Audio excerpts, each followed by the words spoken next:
No one raised their voice. No one insulted anyone. And yet, by the end of this conversation, one man would disconnect. Not because he was silenced, but because he was exposed. The screen split cleanly down the middle. On the left, Prince Harry was framed tightly from the chest up, wearing headphones that pressed slightly into his ginger hair. A professional microphone hovered just below his chin. Behind him was a carefully curated backdrop, neutral tones, soft lighting, a hint of California calm. It was the look of someone who wanted to appear grounded, reflective, at peace. On the right sat Sam Harris in his familiar studio, bookshelves rising behind him like quiet witnesses. No dramatic lighting, no attempt at warmth, just clarity. The distance between them wasn't only geographic, it was philosophical. "Thank you for doing this," Sam began, his voice even and measured. "I appreciate you taking the time." Harry nodded, a polite half-smile forming. "Of course. I think these conversations are important, especially now." Sam inclined his head slightly. "That's actually a good place to start." There was a brief pause, deliberate enough to be noticed. "You've shared a great deal of your life publicly," Sam continued. "Your pain, your experiences, your perspective. Many people feel deeply connected to that story. I'm interested in what you think that sharing does for you, and for the people listening." Harry leaned back slightly, his shoulders relaxing. This was familiar territory. Safe ground. "I think speaking openly about trauma removes shame," he said. "For too long, people, especially men, were told to stay silent. I didn't want to do that. I didn't want to pass that silence on." Sam listened without interrupting. His eyes remained fixed on the camera, not on Harry. "That makes sense," Sam replied. "But I want to separate two ideas that are often conflated. One is explaining suffering. The other is justifying actions through suffering." Harry's smile flickered, just slightly. "I'm not sure I follow," he said. Sam didn't rush. "When someone hears your story," he said carefully, "they may feel empathy. That empathy can be valuable, but it can also become a shield, something that prevents scrutiny." Harry straightened. "Are you saying my experiences shouldn't be questioned?" "No," Sam said calmly. "I'm saying they shouldn't be weaponized." The word landed heavier than it sounded. Harry exhaled through his nose, a soft laugh escaping. "I don't see my life as a weapon." "I'm sure you don't," Sam replied. "Most people don't when they're holding one." The silence that followed was longer this time. Harry adjusted his headphones, his eyes narrowing, not in anger yet, but in calculation. "I've spent my entire life under a microscope," he said. "Everything I do is scrutinized. So when I finally speak in my own voice, yes, I expect people to listen." Sam nodded. "Listening is easy. Understanding is harder." Harry leaned forward slightly, elbows near the edge of the frame. "And you think people don't understand me?" "I think," Sam said, choosing his words with surgical care, "that many people identify with your pain. But identification is not the same as truth." A faint crease formed between Harry's eyebrows. "My truth is my lived experience, of course," Sam agreed. "But lived experience doesn't automatically translate into moral authority." That did it. Harry's jaw tightened, not dramatically, but unmistakably. "So what is this?" Harry asked. "An interrogation?" Sam didn't blink. "It's a conversation, but not a flattering one." The distance between the two screens suddenly felt enormous. Harry looked off camera briefly, then back again. "I agreed to this because I believed it would be constructive." "I believe it still can be," Sam said, "but only if we're willing to examine the role narrative plays in identity." Harry frowned. "Narrative?" "Yes," Sam said. "The story we tell ourselves about who we are and what that story gives us permission to do." Harry crossed his arms. "My story didn't give me permission," he said. "It forced me to act." Sam tilted his head slightly. "That's an interesting claim." "Why?" "Because it removes agency." Harry stiffened. "You don't know what it's like to grow up the way I did." Sam nodded slowly. "You're right. I don't, but suffering explains behavior. It doesn't absolve it." The words hung in the air, sharp and immovable. Harry's voice remained controlled, but something beneath it had shifted. "This feels less like curiosity," he said, "and more like judgment." Sam's reply was immediate. "Discomfort isn't judgment," he said. "It's information." Harry stared at the screen, lips pressed together. For the first time since the call began, he didn't respond right away, and in that pause, that quiet, charged pause, the conversation crossed a line it would never return from. The silence stretched just long enough to become noticeable. Harry finally spoke, his tone calm but clipped. I think what you're doing is abstracting real pain into theory, and that's convenient because it keeps you emotionally removed. Sam nodded once. That's a fair accusation. But distance can also bring clarity, or dehumanize. Harry shot back. Sam didn't flinch. Only if the humanity exists solely inside the story. Harry blinked. What does that even mean? It means, Sam said, leaning back slightly, that when identity becomes inseparable from narrative, any challenge to the narrative feels like an attack on the person. Harry's shoulders tightened. So now I'm hiding behind a story? No, Sam replied. You're living inside one. The words landed heavier than any insult could have. Harry released a sharp breath. You know, it's easy to say things like that when you haven't spent decades being defined by others. Sam's voice remained steady. But you're still allowing definition, just with different authors. Harry shook his head. I reclaimed my voice, did you? Sam asked. Or did you trade one script for another? Harry leaned forward, his hands briefly entering the frame as he gestured. You're talking as if everything I've said publicly is calculated. I'm talking as if repetition creates reinforcement, Sam replied. And reinforcement creates identity. Harry stared at the screen. You're psychoanalyzing me. I'm examining patterns, Sam said. There's a difference. Harry laughed, but there was no humor in it. This is exactly the problem. People like you intellectualize pain until it becomes sterile. Sam didn't respond right away. When he did, his tone sharpened slightly. And people like you, he said, moralize pain until it becomes untouchable. The temperature shifted. Harry's eyes narrowed. Untouchable. Yes, Sam said. If pain cannot be questioned, then any action taken in its name becomes sacred. Harry's voice dropped. Are you suggesting my choices are beyond criticism? I'm suggesting, Sam said evenly, that they're often protected from criticism. Harry folded his arms again, his jaw set. You talk about agency, he said, but you ignore context. I don't ignore it, Sam replied. I just refuse to let it excuse everything. Harry shook his head slowly. That's a privileged position, is it? Sam asked. Or is it a responsible one? Harry paused, then said quietly, You don't understand what survival looks like inside an institution. Sam leaned forward, mirroring Harry's posture for the first time. Survival is not the same as perpetual grievance. The word grievance hung in the air like smoke. Harry's face hardened. That's unfair. Why? Sam asked. Because it feels dismissive, or because it threatens the narrative. Harry's breathing became visible. He reached up and adjusted his headphones slightly, as if they had suddenly grown uncomfortable. I walked away from everything I knew, Harry said. Family, country, legacy. Sam nodded. And you brought it all with you. Harry stared. That doesn't even make sense. It does, Sam said softly.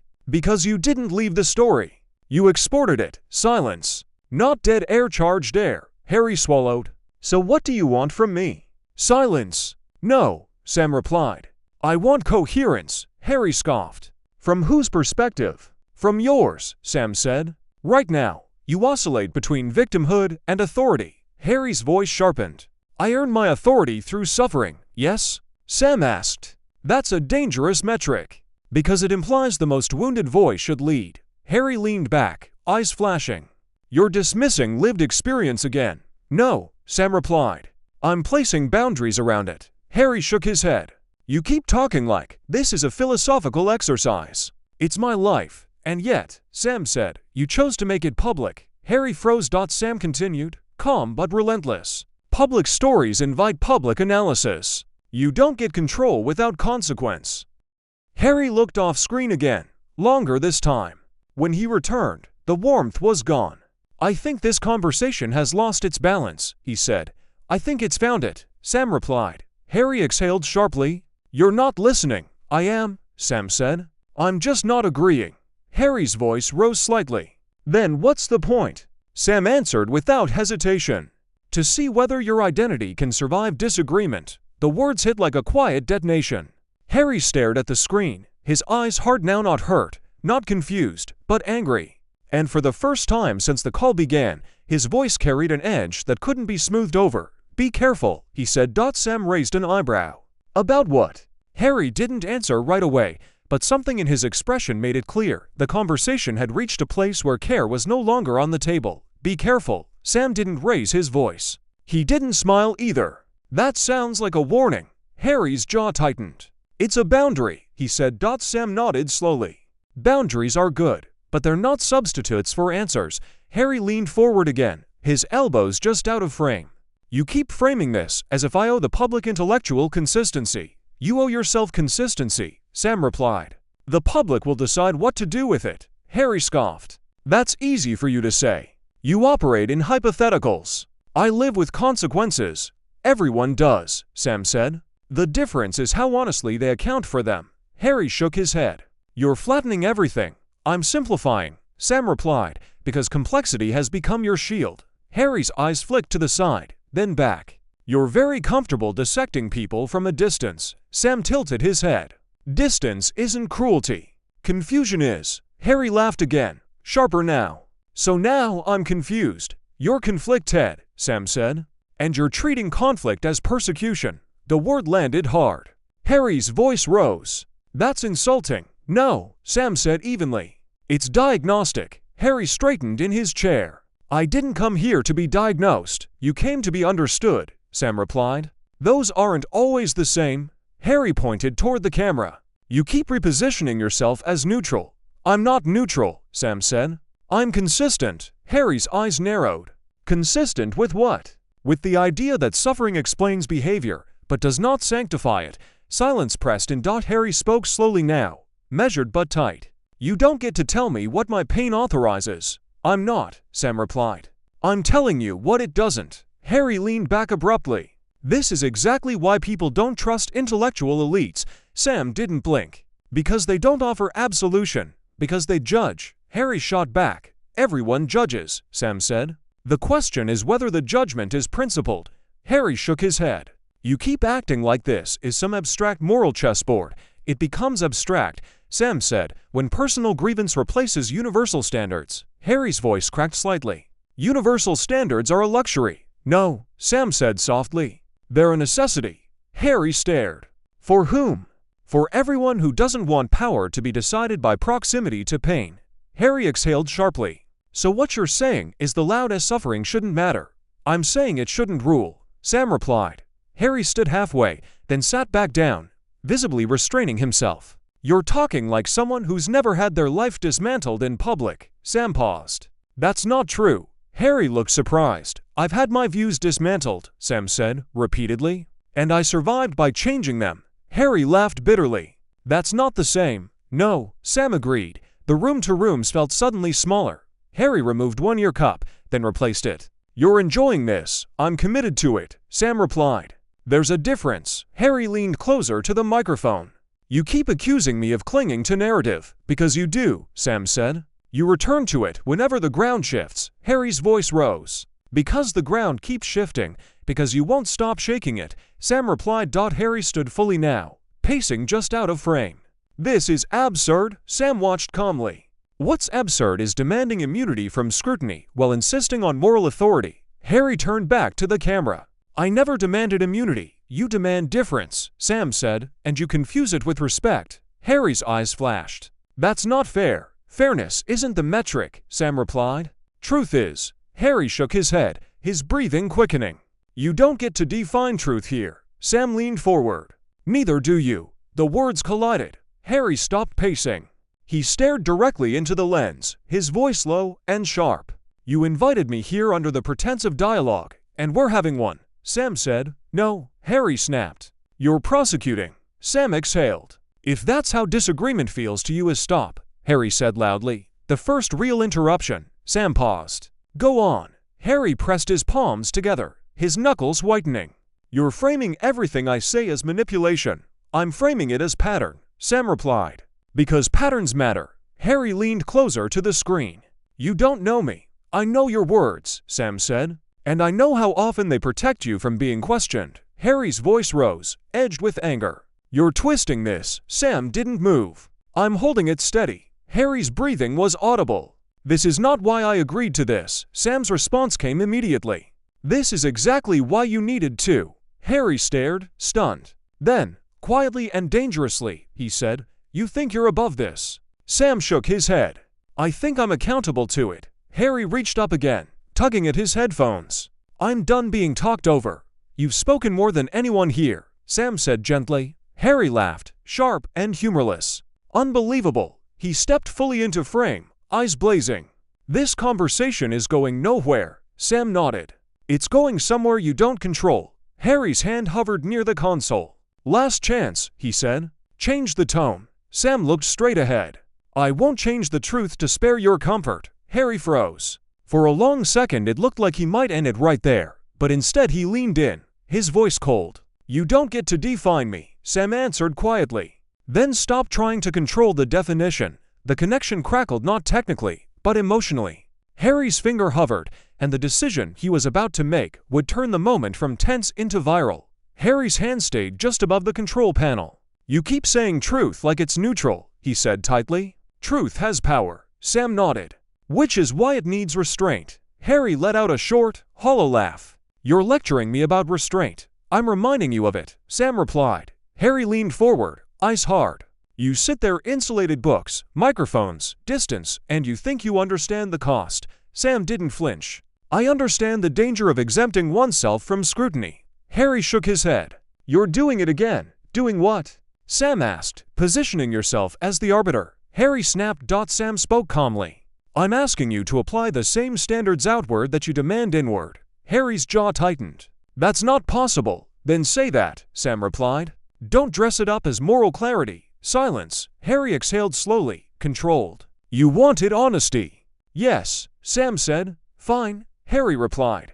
"Here it is." He leaned in, his voice dropping. "I'm done letting people dissect my life for intellectual sport." "This wasn't sport," Sam answered softly. "To you." Harry shot back. Sam paused. "Safety isn't the same as comfort."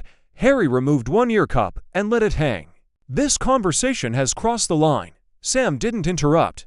"You invited me to speak," Harry continued. "Not to be cornered." "You weren't cornered," Sam said. "You were questioned." Harry's eyes flashed. "On your terms." Sam nodded once. "On shared ones." Harry stood, the chair scraping.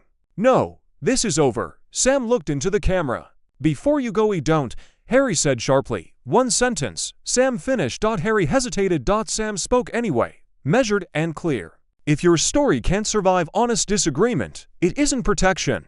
It's fragility." Harry stared. For a brief moment, anger gave way to something else: exposure. Then his face hardened. "You don't get to decide that." He reached forward. "Good luck with your podcast." The screen froze for a heartbeat. Then the connection dropped. Sam sat alone in the studio. The hum of equipment filled the space. He didn't rush to speak. He simply looked at the empty frame where Harry had been. "Finally," he said quietly, almost to himself, "when conversation becomes unbearable, power has already been challenged." He removed his glasses. The episode ended not with outrage, but with absence. And within minutes, the clip would spread not because of what was shouted, but because of who chose to leave.